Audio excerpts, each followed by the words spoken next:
Halo Sobat ASN Berakhlak, selamat datang di podcast kami beserta Latsar BBPK Ciloto Angkatan 10 Kelompok 2. Pada podcast kali ini kita akan membahas tentang analisis kasus penerapan nilai berakhlak. Tapi nggak hanya itu, kita juga membahas terkait pelanggaran dampak, hambatan, serta solusi yang diperlukan agar penerapan nilai berakhlak berjalan dengan baik. Sebelum itu kita mulai, saya perkenalkan dulu teman-teman saya, ada Kak Nia Priskila, dan juga ada Kak Stefani Sondabelo. Halo Kak. Halo,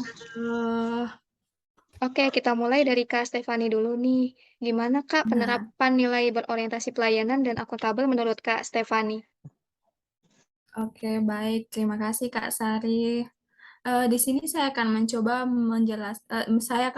menjelaskan analisis penerapan dan pelanggaran core value ASN berakhlak di lingkungan kerja. Selain dari penerapan dan pelanggaran, di sini saya juga akan menjelaskan dampak dan eh,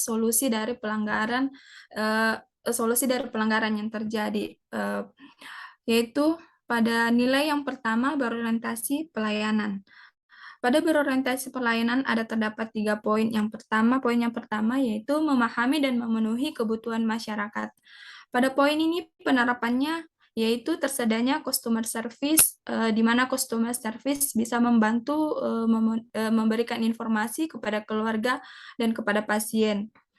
Cepat atau sigap jika pasien membutuhkan bantuan, tenaga kesehatan membantu pasien memenuhi kebutuhannya sesuai dengan kemampuan. Adapun pelanggaran yang terjadi pada poin ini yaitu masih adanya pegawai atau tenaga kesehatan yang menunda pekerjaan sehingga berdampak pada pelaksanaan asuhan keperawatan tidak optimal. Dan solusi yang dapat kita angkat yaitu ASN perlu dibekali dengan pengetahuan pola pikir dan perilaku untuk dapat meningkatkan kualitas pelayanan. Pada poin yang kedua yaitu ramah, cekatan, solutif, dan dapat diandalkan. Pada poin ini penerapannya yaitu bekerja dan melayani pasien dengan ramah dan berpenampilan rapi serta mendengarkan setiap keluhan dan meresponnya dengan solutif.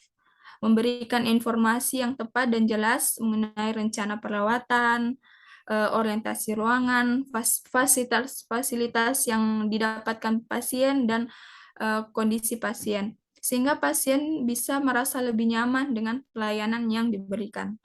Juga dapat menerapkan 6 sasaran keselamatan pasien untuk meminimalkan timbulnya risiko dan terjadinya cedera. Serta selalu tersenyum dan menerapkan 5S, salam, sapa, sopan, senyum, dan santun dalam memberikan pelayanan. Pada poin ini tidak ada pelanggaran yang terjadi. Poin yang ketiga yaitu melakukan perbaikan tiada henti.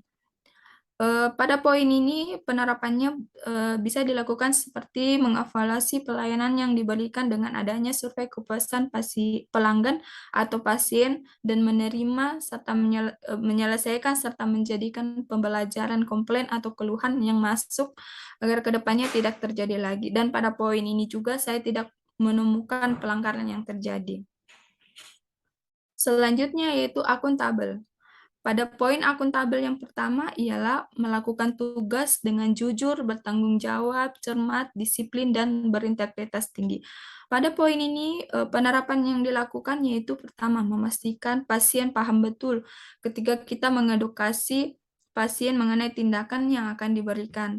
Yang kedua, melakukan tindakan SOP atau standar operasional prosedur yang berlaku terbuka dan jujur, serta memberikan penjelasan terkait kondisi pasien. Dan pada poin ini, adapun pelanggaran yang terjadi seperti pegawai masih ada yang belum disiplin, khususnya dalam kehadiran, yang berdampak pada pelayanan terhambat. Solusi yang dapat diangkat yaitu meningkatkan kedisiplinan dan rasa tanggung jawab serta komitmen bersama diwujudkan dalam menerapkan nilai berakhlak. Yang kedua yaitu poin yang kedua itu menggunakan barang kekayaan negara secara bertanggung jawab. Pada poin ini penerapannya ialah menggunakan fasilitas atau barang-barang inventaris di ruangan dengan baik dan sesuai dengan SOP. Adapun pelanggaran yang terjadi pada poin ini yaitu tidak dilakukannya evaluasi dan monitoring secara rutin terhadap alat-alat kesehatan sehingga bisa berdampak pada meningkatnya resiko kerusakan alat bila tidak disimpan dengan baik. Dan solusi yang bisa kita angkat pada masalah ini yaitu setiap pegawai harus bertanggung jawab atas alat yang digunakan. Pada akuntabel, poin yang ketiga yaitu tidak menyalahgunakan kewenangan jabatan. Penerapannya tidak adanya nepotisme dalam memberikan pelayanan kepada pasien. Pada poin ini saya tidak menemukan adanya pelanggaran. Saya kembalikan ke Kak Sari. Baik, ternyata masih ada pelanggaran-pelanggaran ya, Kak. Kita lanjut ke kalau menurut Kak Nia gimana nih terkait penerapan nilai kompeten dan harmonis, apakah ada pelanggaran juga? Oke, saya akan melanjutkan untuk kita mulai dari core value kompeten. Dari dua indikator, yang pertama itu meningkatkan kompetensi diri untuk menjawab tantangan yang selalu berubah. Kalau dinilai kompeten ini sudah saya lihat sudah diterapkan ya. Yang pertama mengikuti kredensial di rumah sakit secara berkala, serta berguru dengan rekan sejawat senior yang lebih berpengalaman. Namun masih ditemukan juga nih pelanggarannya, yaitu masih ada beberapa pegawai yang belum mengikuti pelatihan-pelatihan terkait pemberian pelayanan kepada pasien, sehingga dampaknya SDM-nya belum semuanya kompeten. Solusi yang bisa dilakukan untuk masalah ini adalah mengadakan kegiatan ilmiah seperti jurnal reading, seminar, maupun pelatihan di rumah sakit, dan memotivasi pegawai untuk selalu meningkatkan pengetahuan serta meningkatkan pelayanan yang profesional. Yang kedua itu melaksanakan tugas dengan kualitas terbaik. Untuk poin ini saya tidak menemukan pelanggaran, namun penerapannya sudah baik, yaitu melakukan asuhan keperawatan secara profesional dan melakukan setiap prosedur sesuai dengan SOP yang berlaku. Untuk core value harmonis, ada yang pertama, menghargai setiap orang apapun latar belakangnya. Ini juga sudah diterapkan dengan baik ya. Saya tidak menemukan pelanggaran dan penerapannya sendiri adalah tidak membeda-bedakan sikap dan perilaku ke pasien ataupun rekan sesama sejawat walaupun terdapat perbedaan suku, agama, golongan, dan lain-lain. Poin yang kedua, suka menolong orang lain, juga sudah diterapkan, yaitu saling membantu teman sejawat dalam menyelesaikan asuhan keperawatan, membantu mahasiswa yang sedang praktik di ruangan, serta membimbing karyawan baru di ruang perawatan. Namun sayangnya masih ditemukan ada pelanggaran, yaitu jika kondisi ruangan sedang tidak kondusif, terkadang semuanya sibuk dengan pekerjaan masing-masing, jadinya tidak bisa membantu teman lain yang membutuhkan bantuan. Dan karena memang sudah terlalu lelah sehingga ingin segera pulang, pekerjaan yang seharusnya bisa dititipkan mungkin ada lupa untuk disampaikan ke teman yang berdinas selanjutnya sehingga tugas tersebut jadinya terlewatkan. Dampaknya pelayanan asuhannya jadinya tidak optimal. Nah, hambatan karena masalah ini itu adalah karena tidak seimbangnya perbandingan antara jumlah pasien dengan jumlah perawat di ruangan. Untuk itu bisa dilakukan solusi yaitu membuat pembagian pasien yang adil, meningkatkan rasa empati terhadap sesama teman sejawat. Selanjutnya untuk poin yang ketiga adalah membangun lingkungan kerja yang kondusif. Di sini penerapannya yang sudah saya lihat yaitu selalu merapikan lingkungan kerja.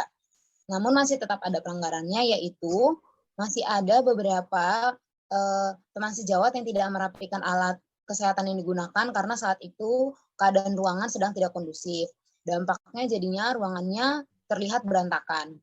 Hambatannya ini banyak karena terlalu banyak beban kerja sehingga karyawan lupa untuk merapikan alkes atau bekas tindakan yang sudah dilakukan sebelumnya. Solusinya adalah membuat manajemen waktu yang baik, melakukan kontrak waktu ketika mau melakukan tindakan, sehingga masih ada waktu untuk merapikan alat-alat yang sudah digunakan tersebut. Begitu, Kak Sari. Solusinya bagus ya, Kak Nia ya. Nah, kemudian kalau penerapan nilai loyal dan adaptif, kalau menurut Kak Stefani gimana nih? Ya. Saya akan melanjutkan nilai core value ASN pada nilai loyal. Pada nilai loyal, adapun poin pada nilai loyal yaitu yang pertama memegang teguh ideologi Pancasila, Undang-Undang Dasar Negara Republik Indonesia tahun 1945, setia pada NKRI, serta pemerintahan yang sah Pada poin ini penerapannya biasa dilakukan seperti selalu siap jika sewaktu-waktu dipanggil untuk dinas saat itu juga. Pada poin ini terdapat juga pelanggaran-pelanggaran seperti tidak bersedianya datang untuk dinas di saat itu juga, yang berdampak pada kurangnya tenaga perawat yang berjaga di ruangan. Solusi yang bisa diangkat pada poin ini perlunya dibuatkan jadwal dinas on call pada petugas atau tenaga kesehatan. Poin yang kedua yaitu menjaga nama baik sesama ASN, pimpinan instansi, dan negara. Pada poin ini, penerapannya yang bisa dilakukan yaitu menjaga rahasia dan privasi pasien. Poin ini juga terdapat pelanggaran seperti memberikan informasi terkait data medis tanpa persetujuan pasien ke pihak luar atau ke pihak yang tidak berwenang, yang berdampak pada tersebarnya data pasien ke pihak-pihak yang bukan haknya untuk mendapatkan data tersebut. Pada pelanggaran ini kita bisa mengangkat solusi seperti perlu diberikan sanksi tegas dari instansi. Poin yang ketiga pada nilai loyal yaitu menjaga rahasia jabatan dan negara. Pada menjaga rahasia jabatan dan negara, itu bisa dilakukan seperti menjaga rahasia rumah sakit, atasan, teman sejawat, maupun rahasia dari pasien. Selanjutnya, nilai adaptif. Pada nilai adaptif terdapat ada beberapa poin, seperti poin yang pertama yaitu cepat menyesuaikan diri terhadap perubahan. Penerapannya seperti aktif mempelajari cara menggunakan alat kesehatan yang baru yang disediakan oleh rumah sakit, cepat beradaptasi dengan penggunaan sistem rekam medis elektronik. Pada poin ini juga terdapat pelanggaran seperti masih ditemukannya karyawan yang sulit untuk memahami teknologi sehingga tidak mau belajar, yang berdampak pada pelayanan menjadi terhambat saat tidak ada orang yang menguasai alat tersebut. Pada poin ini solusi yang bisa diangkat seperti yang pertama dibuatkannya jadwal pelatihan alat kesehatan yang baru. Yang kedua, membuat catatan penggunaan dan perawatan alat yang digantungkan atau ditempelkan pada alat tersebut. Poin adaptif yang kedua yaitu terus berinovasi dan mengembangkan kreativitas. Pada poin ini penerapannya seperti menggunakan media poster di setiap bed untuk mengedukasi pasien risiko jatuh. Pada poin ini juga terdapat pelanggaran seperti kurang tertibnya para karyawan untuk menjelaskan poster tersebut kepada keluarga pasien, yang berdampak pada pasien dan keluarga tidak menghiraukan poster tersebut dan tidak memahami kondisi risiko jatuh yang ada di rumah sakit. Pada poin ini, solusi yang bisa diangkat seperti yang pertama, mengingatkan dan memotivasi kembali tenaga kesehatan atau pegawai setiap adanya briefing pagi atau briefing setelah jam dinas selesai untuk pencegahan risiko jatuh yang merupakan suatu rangkaian edukasi. Yang kedua, solusi yang kedua yaitu tanda tangan keluarga yang diedukasi pun sebaiknya selalu diminta dilempar edukasi setiap dilakukan pergantian penunggu pasien. Poin yang ketiga pada nilai adaptif yaitu bertindak proaktif. Seperti menawarkan bantuan sebelum pasien meminta tolong. Yang kedua, menanyakan kondisi pasien sebagai bentuk observasi setelah pasien diberikan pengobatan. Pada poin ini saya tidak menemukan pelanggaran yang terjadi. Demikian. Kemudian yang terakhir nih dari Kania, jelasin dong gimana penerapan nilai kolaboratifnya? Oke, saya lanjutkan. Untuk penerapan kolaboratif, ini juga ada 3 indikator yang akan saya bahas dari pertama, yaitu memberi kesempatan kepada berbagai pihak untuk berkontribusi. Di pelayanan yang saya lihat sudah diterapkan, yaitu adanya kerjasama dalam penanganan pasien yang dilakukan berbagai pihak secara selaras dan dikomunikasikan jelas melalui sistem elektronik rekam medis. Di sini untuk poin ini sudah dilakukan dengan baik dan tidak ditemukan adanya pelanggaran.